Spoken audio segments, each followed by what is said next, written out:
Hi friend, कैसे हैं आप लोग। उम्मीद करते हैं कि आप लोग सभी बहुत ही अच्छे होंगे। मित्रों, आज के इस वीडियो में हम लोग एम्स अर्थात all India institute of medical sciences Patna द्वारा जो वैकेंसी निकाली गई है उससे रूबरू होंगे। साथ ही साथ हम लोग जानेंगे कि एम्स द्वारा निकाली गई इस वैकेंसी में कौन कौन से पद ऐसे हैं जिसमें मैट्रिकुलेशन, इंटरमीडिएट और ग्रेजुएशन पास कैंडिडेट भर सकते हैं। हालांकि एम्स द्वारा निकाली गई इस वैकेंसी में यदि आप देखेंगे तो आप पाएंगे कि इसमें जितने भी पोस्ट हैं अधिकांश पोस्टों में कुछ ना कुछ टेक्निकल डिग्री की डिमांड की गई है। तो जिनके पास टेक्निकल डिग्रियां हैं उन्हें तो कोई दिक्कत है ही नहीं, लेकिन जो नॉन टेक्निकल डिग्री रखते हैं अर्थात जो सामान्य रूप से मैट्रिकुलेशन, इंटरमीडिएट, ग्रेजुएशन पास हैं उनके लिए आखिर क्या संभावना है इस वैकेंसी में, उन्हें हम लोग देखेंगे। तो चलिए आइए देखते हैं। और यह वीडियो आपके लिए काफ़ी फ्रूटफुल होने वाला है। वीडियो को आप शुरू से लेकर के अंत तक अगर देखते हैं तो आपके सारे कन्फ्यूजन समाप्त हो जाएंगे। साथ ही साथ आप यह भी सुनिश्चित कर पाएंगे कि आपको कौन से पद के लिए ये वैकेंसी में विज्ञापन भरने चाहिए और कौन से नहीं। तो चलिए आइए सर्वप्रथम हम लोग देखते हैं कि आखिर इस वैकेंसी है क्या। तो सभी जानते हैं कि all India institute of medical science जो है एक राष्ट्रीय मानक का ऑटोनोमस ऑर्गेनाइजेशन है जो कि ministry of health and family welfare government of India के अंतर्गत आते हैं। और इसके अंतर्गत जो भी एम्प्लॉय ज्वाइन करते हैं वह केंद्रीय कर्मचारी के समतुल्य सामान्य पे और वेतन भत्ते इत्यादि पाते हैं। तो एम्स पटना की ये जो वैकेंसी निकाली गई है इसका नोटिफिकेशन 26 अप्रैल 2023 को ही आउट हो गया था, जैसा कि आप स्क्रीन पे आपको दिख रहा होगा। और यह नॉन फैकल्टी 2023 एडवर्टाइजमेंट नंबर दिया हुआ है, आपके स्क्रीन पे दिख रहा होगा। तो ये नॉन फैकल्टी वैकेंसीज है और ख़ास करके वैसे छात्र जो कि समान रूप से मैट्रिकुलेशन, इंटरमीडिएट और ग्रेजुएशन पास हैं वे भी इस फॉर्म को भर सकते हैं। तो चलिए आज के इस वीडियो के सेशन में हम लोग डिटेल एनालिसिस करते हैं। तो मित्रों, सबसे प्रथम हम बात करते हैं कि इस फॉर्म को भरने के शुल्क क्या हैं। तो पहले तो शुल्क इस फॉर्म को भरने के लिए 3000 रुपया रखे गए थे, लेकिन अब इस फॉर्म को भरने के शुल्क को घटा दिया गया है और सामान्य और EWS कैंडिडेट सामान्य और OBC कैंडिडेट के लिए 1500 रुपया, साथ ही साथ SC ST और EWS के अंतर्गत जो भी कैंडिडेट आएंगे उन्हें 1000 रुपये की शुल्क राशि और विकलांग कोटे के अभ्यर्थियों को फी से माफ़ कर दिया गया है। तो यदि आप सामान्य और OBC से रखते हैं तो आपको शुल्क के रूप में 1500 रुपये देने होंगे, और यदि आप SC ST कोटे के अंतर्गत आते हैं तो आपको 1000 रुपया भुगतान करना होगा, और यदि आप दिव्यांग कोटि से हैं तो आपको कोई भी शुल्क नहीं लगेगा। तो चलिए आइए साथ ही साथ अब हम लोग देखते हैं। तो आपकी सुविधा के लिए हमने इसे डिटेल एनालिसिस के रूप में सभी पोस्ट, इसके क्या लेवल है, इस पोस्ट को भरने के लिए एज क्या रखा गया है, उसमें सीटों की संख्या कितनी है और एग्ज़ाम का चरण कितना होगा, सभी को डिटेल लिखा है। तो इसमें सबसे पहला है इस वैकेंसी के 83वां क्रमांक पर टेलर ग्रेड 3 का पद। जी हाँ, यह लेवल 1 का पद है। इसमें आयु सीमा जो है वो 18 से 27 वर्ष तक रखी गई है। इसमें सीटों की संख्या 2 है और इसमें मात्र एक ही एग्ज़ाम होगा। तो वैसे कैंडिडेट जो ITI से टेलरिंग की डिग्री रखते हैं या फिर किसी मान्यता प्राप्त संस्थान से यदि आपने टेलर की अनुभव प्राप्त की हुई है या आपके पास टेलरिंग का सर्टिफिकेट है तो आप इस पद को भर सकते हैं। अगर मित्र आप टेलरिंग करने का काम करते हैं तो आपके लिए यह पद एक अच्छा मौका है, क्योंकि इसमें नंबर ऑफ़ कॉम्पिटिटिव काफ़ी कम होगा और आपको परीक्षा निकालना काफ़ी आसान होगा। सेकंड नंबर पोस्ट जैसा कि आप देख रहे हैं, आपके स्क्रीन पर दिख रहा होगा 82 क्रमांक में। इस विज्ञापन यदि आप खोलेंगे तो आपको 82 क्रमांक में हॉस्पिटल अटेंडेंट ग्रेड 3 का पद दिखेगा। यह भी लेवल 1 का पद है। इसमें आयु सीमा जो है वो 18 से लेकर 30 वर्ष तक रखी गई है। इसमें कुल पदों की संख्या 60 है। जनरल की बात करें तो इसमें 27 पद जनरल की है। EWS कोटे की बात करें तो 6 सीटें हैं। OBC कोटे में 16 सीटें हैं। SC के लिए 10 सीटें रखी गई है और ST के लिए 1 सीटें हैं। इसमें भी एक CBT एग्जामिनेशन होगा और इसके लिए आपको हॉस्पिटल के क्षेत्र अर्थात यदि सेंट थॉमस वगैरह जो भी हॉस्पिटल हैं या फिर रेड क्रॉस एरिया जो भी हॉस्पिटल हैं उसमें कार्य करने का अनुभव होना चाहिए। अर्थात इसमें भी आपको भरने के लिए अनुभव सर्टिफिकेट की मांग किया गया है। हालांकि यदि आप हॉस्पिटल में काम कर चुके हैं या हॉस्पिटल में काम करते हैं तो आप किसी जो रिकॉग्नाइज संस्था है उस संस्था से कार्य करने का अनुभव प्रमाण पत्र बनवा कर इस फॉर्म को भर सकते हैं। अगला देखिए 81 नंबर क्रमांक पे ऑफिस स्टोर अटेंडेंट। ऑफिस या स्टोर अटेंडेंट जो है यह भी लेवल 1 का पद है और इसमें भी भरने की आयु सीमा जो है वो 30 वर्ष से कम जिस कैंडिडेट की एज है वो भर सकते हैं। इसमें सीटों की कुल संख्या 16 है, जिसमें यूआर अर्थात अनरिजर्व कैटेगरी के 7, ईडब्ल्यूएस इकोनॉमिकल वीकर सेक्शन के 2 सीटें, ओबीसी की 4 सीटें और एससी की 3 सीटें हैं। इसमें भी सिलेक्शन मात्र एक ही एग्जामिनेशन के आधार पे होगा और यदि आप मैट्रिकुलेशन हैं तो आप इस पद को भर सकते हैं। सिर्फ मैट्रिक पास युवा ही इस पद को भर सकते हैं। इस पद को भरने के लिए अन्य कोई भी योग्यता की डिमांड नहीं की गई है, तो आपके लिए यह सुनहरा अवसर है कि आप इस पद को भर सकते हैं। अगर आप पास करते हैं, इस एग्जामिनेशन को क्वालिफाई कर जाते हैं तो सेलेक्टेड होने के बाद आपको ऑफिस में अटेंडेंट के रूप में कार्य करने का मौका मिलेगा।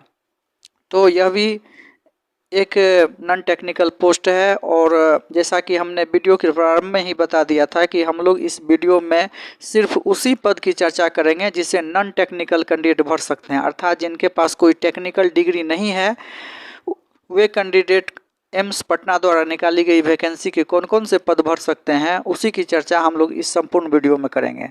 चलिए अगला नेक्स्ट है 73 नंबर क्रमांक पे जूनियर वार्डन। जी हाँ, जूनियर वार्डन। तो जूनियर वार्डन में कुल सीटों की संख्या जो है वो 8 रखी गई है, जैसा कि स्क्रीन पे आपको दिख रहा होगा। यूआर अनरिजर्व की 5 सीटें हैं, ईडब्ल्यूएस की 1 सीटें हैं, ओबीसी की 1 सीटें हैं और एससी की 1 सीटें हैं। ये लेवल 2 का पद है और इसमें उम्र सीमा की बात करें तो 30 वर्ष से लेकर के 45 वर्ष तक के सभी अभ्यर्थी इस पद को भर सकते हैं और इसमें सिर्फ एक ही एग्जामिनेशन होगा, ओनली सीबीटी रखा गया है। एक ही एग्जामिनेशन के आधार पर आपका सिलेक्शन होगा।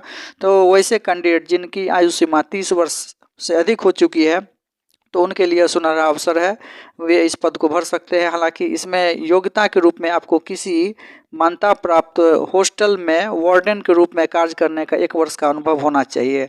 यदि आप सरकारी संस्थान में वार्डन का कार्य कर चुके हैं तो आप भर ही सकते हैं, लेकिन यदि आप किसी प्राइवेट संस्था में भी काम कर चुके हैं तो वहाँ से भी अनुभव प्रमाण पत्र बना करके आप इस पद को भर सकते हैं।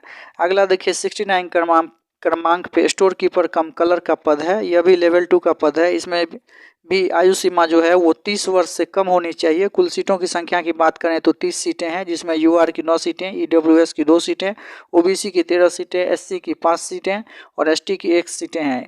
और इसमें स्टोर कीपर कम क्लर्क में ओनली एक ही एग्जाम होगा, सीबीटी एग्जाम होगा और एक ही सिंगल एग्जामिनेशन के आधार पर आपका सिलेक्शन हो जाएगा। तो स्टोर कीपर कम क्लर्क का भी पद एक अच्छा है और वैसे कैंडिडेट जो कि ग्रेजुएशन पास हैं और कि कहीं पर भी स्टोर में काम करने का उन्हें मात्र 1 वर्ष का भी अनुभव है तो आप इस पद को भर सकते हैं। स्टोर कीपर कम क्लर्क के पद को भरने के लिए काम करने का अनुभव में आप कहीं पर के स्टोर, चाहे वो मॉल में हो या फिर किसी कोटेदार के यहाँ हो या फिर कोई डिस्पेंसरी हो, कोई मेडिकल स्टोर हो या फिर कपड़े का कोई अच्छा बड़ा दुकान हो या फिर कोई क्लॉथ का बिग कलेक्शन हो, तो कहीं भी अर्थात जहाँ स्टोर की व्यवस्था हो तो फिर आप स्टोर में अगर काम किए हैं और आपके पास अगर 1 वर्ष का अनुभव है तो आप इस पद को भर सकते हैं। किसी शोरूम वगैरह में भी आप यदि कार्य किए हैं तो इस पद को भर सकते हैं और आपके लिए एक अच्छा मौका है स्टोर कीपर कम क्लर्क के पद को भरने का और जॉब लेने का। अगला देखिए जो कि 68 नंबर क्रमांक पे है, जूनियर एडमिनिस्ट्रेटिव असिस्टेंट का पद। जी हाँ, जिसे कि हम लोग एलडीसी लोअर डिविजनल क्लर्क के रूप में भी जानते हैं। इसका नाम अब बदल दिया गया है जिसे JAA अर्थात जूनियर एडमिनिस्ट्रेटिव असिस्टेंट कहा जाता है। यह जो है निम्न वर्गीय क्लर्क का पद है। इसमें इसकी लेवल की बात करें तो लेवल 2 का यह पद है। एज की बात करें तो 18 से लेकर 30 वर्ष इसमें एज को रखा गया है, अर्थात यदि आपकी आयु 18 से लेकर के 30 वर्ष के अंदर है तो आप इस पद को भर सकते हैं। कुल सीटों की बात करें तो 16 इसमें सीटें हैं, जिसमें यूआर जनरल की 5 सीटें, ईडब्ल्यूएस की 1 सीटें, ओबीसी की 6 सीटें और एससी की 4 सीटें हैं।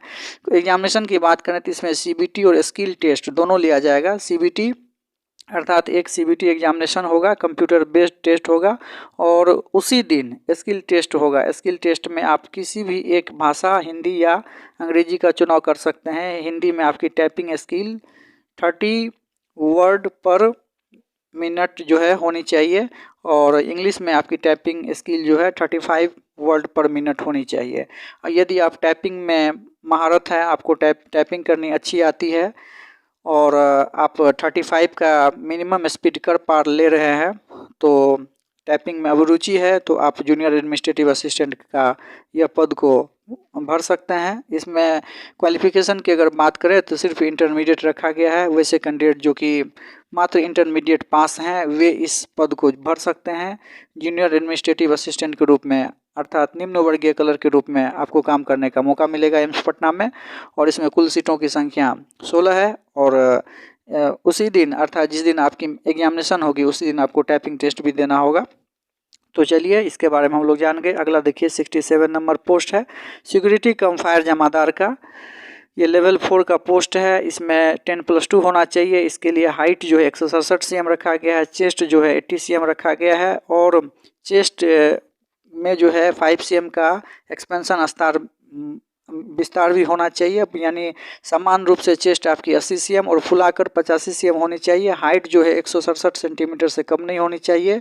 शैक्षणिक योग्यता जो है इंटरमीडिएट होना चाहिए। सिक्योरिटी कम फायर जमादार के लिए इसकी आयु सीमा जो 18 से 27 वर्ष रखा गया है। सीटों की बात करें तो सिर्फ एक ही सीटें हैं और सिर्फ एक ही एग्जामिनेशन इसमें होगी। इसके बाद 61 नंबर देखिए, data entry operator grade A का पद है, और data entry operator grade A, इसमें लेवल की बात करें तो ये लेवल 4 का पोस्ट है। आयु सीमा की बात करें तो 18 से लेकर के 27 वर्ष की आयु सीमा वाले कैंडिडेट इसे भर सकते हैं। कुल सीटों की बात करें तो इसमें सिर्फ एक सीटें हैं, जो कि अनरिजर्व की एक सीटें रखी गई है।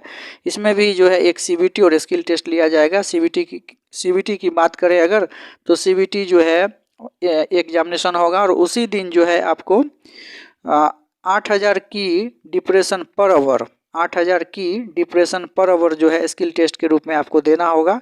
तो कह सकते हैं कि data entry operator grade A का पद भी जो है ये 12th स्तर पर है। वैसे कैंडिडेट जो कि मात्र 12th पास है, अर्थात इंटरमीडिएट हैं, चाहे वो आर्ट्स, साइंस या कॉमर्स किसी भी संकाय से हो, इससे कोई लेना देना नहीं है। तो आप data entry operator grade A जो कि लेवल 4 का एम्स पटना द्वारा निकाला गया पोस्ट है, तो आप उसे भर सकते हैं।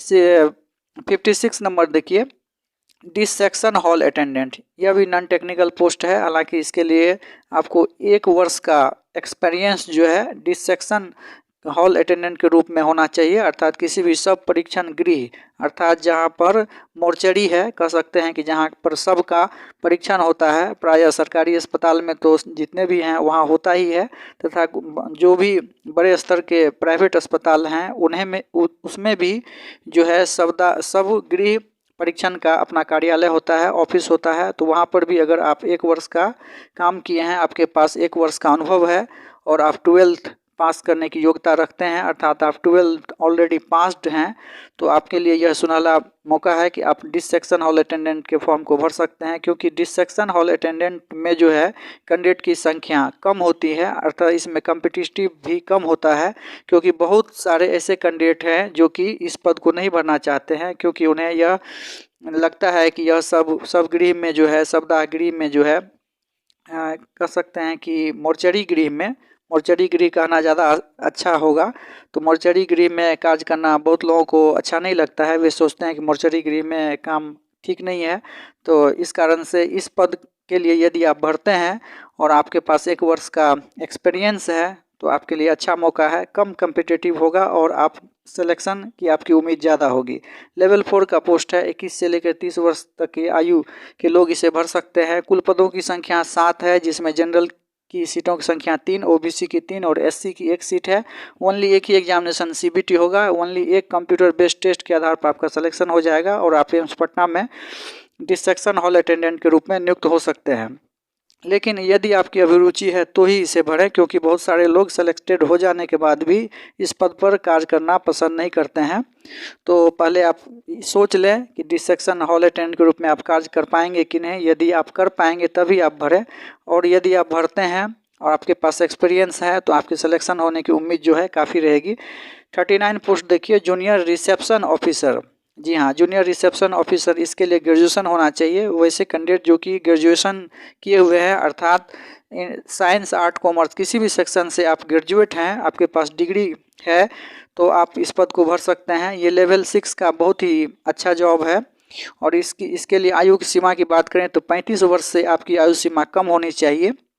अर्थात विज्ञापन जिस दिन निकाली गई है 26 अप्रैल की तिथि, आप मोटा मोटी समझिए 26 अप्रैल की जो तिथि है उस तिथि से पहले 35 वर्ष से कम आपकी आयु होनी चाहिए। इसमें कुल सीटों की संख्या 2 है, और इसमें भी मात्र एक ही एग्जामिनेशन CBT होगा। मात्र एक ही एग्जामिनेशन CBT के आधार पर आप सेलेक्ट हो पाएंगे।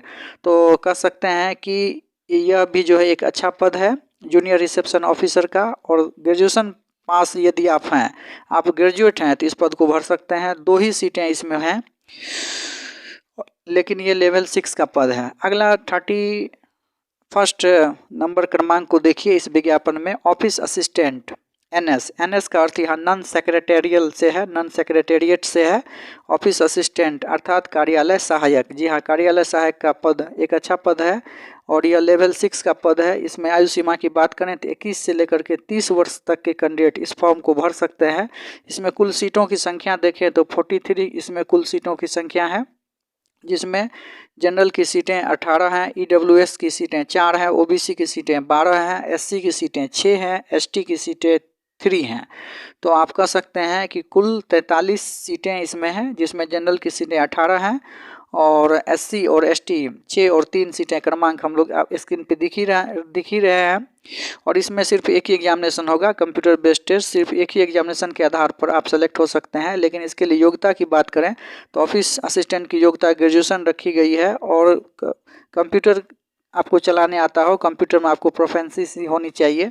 अर्थात आप कह सकते हैं कि यदि आप कंप्यूटर चलाने में दक्ष हैं और आपके पास ग्रेजुएशन की डिग्री है, चाहे वो कोई भी संकाय से क्यों ना हो, आर्ट साइंस कॉमर्स कोई मायने नहीं रखता है, किसी भी संकाय से आपको ग्रेजुएशन होना चाहिए। अर्थात आप ग्रेजुएट हैं तो आप ऑफिस असिस्टेंट के पद को भर सकते हैं। लेकिन याद रखिएगा, इसका जो एग्जामिनेशन होगा उसमें ऑफिस से जुड़े हुए पहलू से 80 मार्क्स के प्रश्न पूछे जाएंगे। अतः इसे सिलेबस इसका देख लें, सिलेबस देखने के बाद ही आप इसे भरें तो ज़्यादा अच्छा होगा, क्योंकि इसमें जनरल जो सिलेबस है अर्थात GK, GS, रीजनिंग, इंग्लिश, वो उससे हट करके 80 मार्क्स का जो है ऑफिस से संबंधित प्रोसीजर, अर्थात सेंट्रल गवर्नमेंट के जो भी ऑफिस है उसमें जो भी प्रोसेस है, जो भी LTC रूल हैं, छुट्टियां संबंधित रूल हैं, CL संबंधित रूल हैं, और जितने भी अलाउंसेस संबंधित रूल वगैरह है वे सभी जो है इस पद के लिए पूछे जाएंगे। तो कह सकते हैं कि समान कैंडिडेट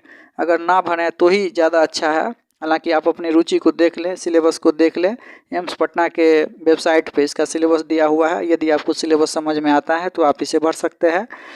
योग्यता सिर्फ ग्रेजुएशन रखा गया है, लेकिन प्रायः जो वे कैंडिडेट इस फॉर्म को भरेंगे जो कि पहले से कहीं कार्यरत हैं या फिर उन्हें कार्य करने का अनुभव है, और वे कहीं सेंट्रल या फिर स्टेट गवर्नमेंट या ऑटोनोमस ऑर्गेनाइजेशन में काम कर रहे हैं या काम कर चुके हैं। और ऐसा नहीं है, यदि आप समान ग्रेजुएट हैं, आप गवर्नमेंट जॉब की तैयारी करते हैं तो भी आप इस पद को भर सकते हैं, क्योंकि लेवल 6 का ये पद है। हालांकि इसके लिए आप पहले सिलेबस को देख लें, इसके बाद ही भरें। 15वां नंबर क्रमांक पे हम लोग देखिए असिस्टेंट एडमिनिस्ट्रेटिव ऑफिसर। जी हाँ, ये भी एक बहुत ही शानदार पोस्ट है, असिस्टेंट एडमिनिस्ट्रेटिव ऑफिसर का पद। और इसमें जो है क्वालिफिकेशन मात्र डिग्री मांगा गया है। हालांकि इसमें डिजायरेबल है कि आप कहीं पर सेंट्रल गवर्नमेंट या फिर स्टेट गवर्नमेंट या ऑटोनोमस ऑर्गेनाइजेशन में कहीं पे आपको AAO अर्थात असिस्टेंट एडमिनिस्ट्रेटिव ऑफिसर के रूप में कार्य करने का अनुभव है, तो आपके लिए यह बहुत ही अच्छा रहेगा।